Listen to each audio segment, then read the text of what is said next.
नमस्कार, सुधा स्कूल के YouTube channel पर आपका स्वागत है। आज हम विशेषण के बारे में पढ़ेंगे। विशेषण को इंग्लिश में कहते हैं एडजेक्टिव। तो सबसे पहले पढ़ेंगे विशेषण। विशेषण किसे कहते हैं? तो जो शब्द संज्ञा या सर्वनाम की विशेषता बताते हैं उन्हें विशेषण कहते हैं। जो शब्द है जो संज्ञा या सर्वनाम की विशेषता बताते हैं उन्हें विशेषण कहते हैं। जैसे कक्षा में 8 विद्यार्थी उपस्थित हैं, ये विशेषण का उदाहरण है। इसके बाद है विशेषण के भेद। विशेषण के 4 भेद होते हैं। विशेषण उसके 4 भेद होते हैं। पहला है गुणवाचक विशेषण, दूसरा है संख्यावाचक विशेषण, तीसरा है सार्वनामिक विशेषण और चौथा है परिमाणवाचक विशेषण। विशेषण है इसके 4 भेद होते हैं। पहला गुणवाचक विशेषण, दूसरा संख्यावाचक, तीसरा सार्वनामिक विशेषण, चौथा है परिमाणवाचक विशेषण। उसके बाद आता है गुणवाचक विशेषण। किसे कहते हैं? गुणवाचक विशेषण जो शब्द संज्ञा सर्वनाम शब्दों के गुणों का बोध कराए उन्हें गुणवाचक विशेषण कहते हैं। जो शब्द संज्ञा या सर्वनाम शब्दों के गुणों का बोध कराते हैं उन्हें गुणवाचक विशेषण कहते हैं। जैसे रंग, कोई भी रंग है, जैसे पीला हो गया, हरा हो गया, नीला हो गया। उसके बाद आता है दशा। दशा कैसे? जैसे पतला है, मोटा है, स्वस्थ है, ये दशा हो गई। उसके बाद गुण। गुण के बारे में व्यक्ति कैसा ईमानदार है, योग्य है, परिश्रमी है, ये गुण है। उसके बाद है स्वाद। स्वाद कैसा है? मीठा है, खट्टा है, कड़वा है, नमकीन, ये स्वाद के अंतर्गत आता है। उसके बाद है गंध। गंध के अंतर्गत आता है सुगंधित, गंधहीन। उसके बाद आता है ध्वनि। ध्वनि कैसी है? तीव्र है, मंद है, कर्कश है, ये ध्वनि के अंतर्गत आते हैं। उसके बाद स्पर्श। स्पर्श में मुलायम, चिकना, कठोर। उसके बाद आता है आकार, सीधा, लंबा, चपटा, गोल। काल, नवीन, आधुनिक, पुराना। उसके बाद दिशा, पूर्वी दिशा, पश्चिमी दिशा, उत्तरी दिशा, दक्षिणी दिशा या फिर भीतरी या बाहरी दिशा।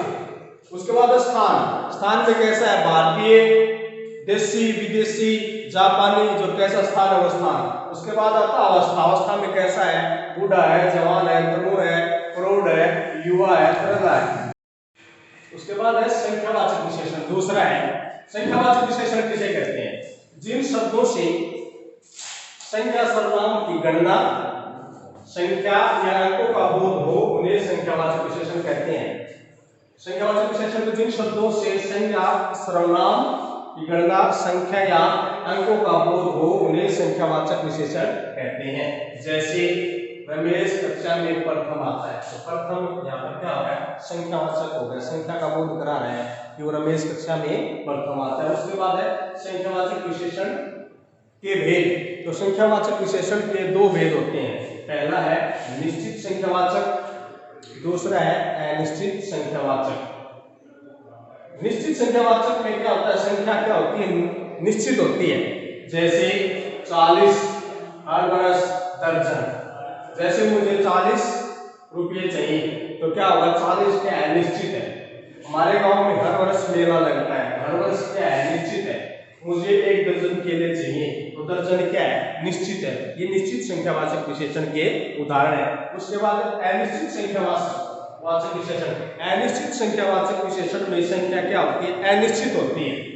जैसे मुझे कुछ रुपये चाहिए तो कुछ क्या हो गया? अनिश्चित हो गया। सब के सब एक समान है तो क्या हो गया? अनिश्चित हो गया।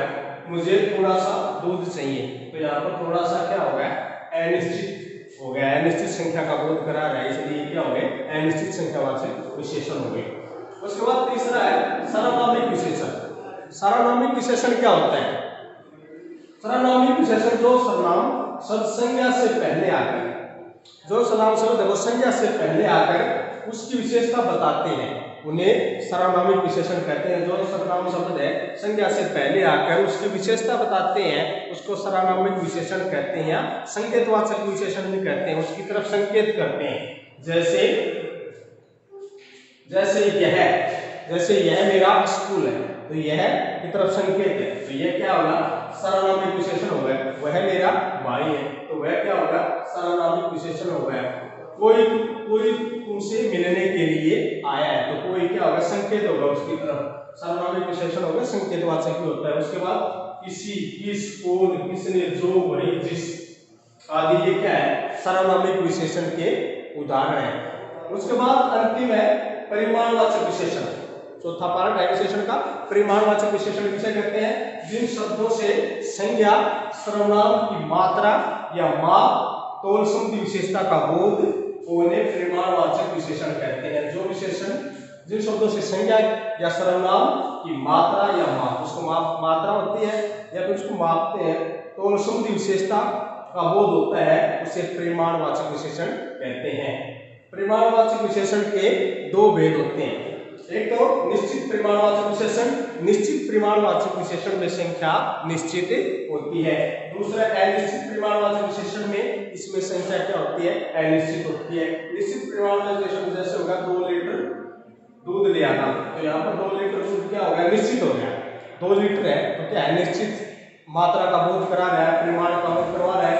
अनिश्चित परिमाणवाचक विशेषण, इसमें कुछ मीटर कपड़ा कम है, तो इसमें कुछ क्या मीटर कपड़ा है, कुछ क्या हो गया, अनिश्चित परिमाणवाचक होगा। आपको हमारा द्वारा पढ़ाया समझ में आया होगा। धन्यवाद।